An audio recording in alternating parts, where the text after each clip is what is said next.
Il est 7h47 sur Sud Radio, des agriculteurs qui manifestent ce matin, essentiellement des agriculteurs producteurs de betteraves. Nous sommes avec Grégoire Bouillant. Bonjour Grégoire. Oui, bonjour monsieur. Bon, vous êtes sur votre tracteur. Vous êtes où là d'ailleurs précisément ? On est sur la A13, on arrive, on a passé Versailles il y a quelques temps, ouais.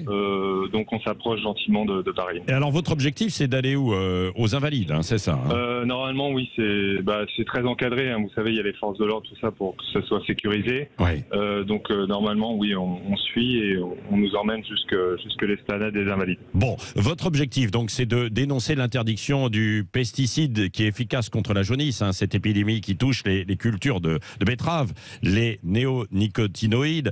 Et vous ne pouvez pas vous en passer de cela ou pas on a déjà essayé. En 2020, on a fait l'essai, puisqu'on nous a retiré la molécule en 2020. Ouais. Et le résultat est sans appel. On a divisé notre rendement quasiment par 3.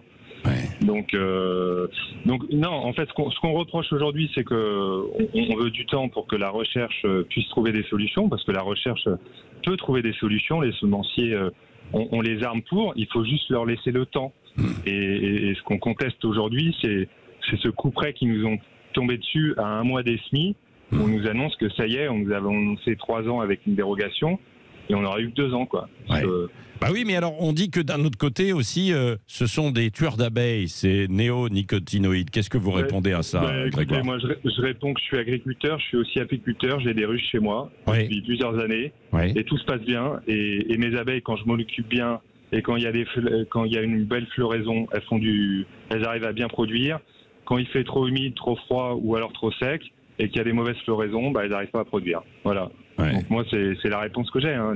Les abeilles, c'est un élevage, on s'en occupe, et quand on s'en occupe bien, il n'y a pas de problème. Alors vous dites que ces pesticides, pourtant ça a été quand même prouvé scientifiquement, non, que ça tuait les abeilles, Grégoire, non ? Mais ça a été prouvé scientifiquement. Moi, je demande à lire les rapports, et je demande qu'on fasse aussi des contre-expertises. Ça a été prouvé par certains, c'est tout. Voilà. Moi, je vais vous donner un ordre d'idée. C'est ce qu'on met en néonie, donc en néonicotinoïdes par hectare.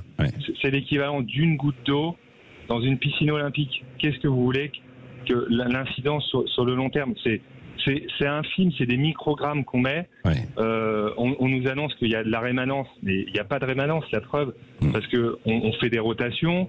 Moi, je fais des betteraves depuis, même mon grand-père, mon père en faisait déjà avant moi. On a arrêté en 2020. Si vraiment il y avait eu de la rémanence, en 2020, on n'aurait pas eu de problème. La preuve en est, c'est qu'en 2020, on a eu des problèmes. Bon, alors qu'est-ce que vous demandez là, ce matin alors ? Nous, on demande déjà d'une. La première chose, c'est que pas d'interdiction sans solution.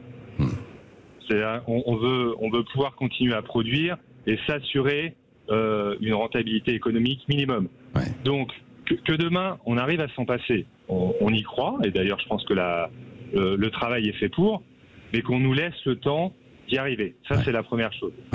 La deuxième chose, c'est qu'on arrête de nous asséner avec des réglementations et des réformes qui s'empilent les unes derrière les autres, sans visibilité moyen-long terme.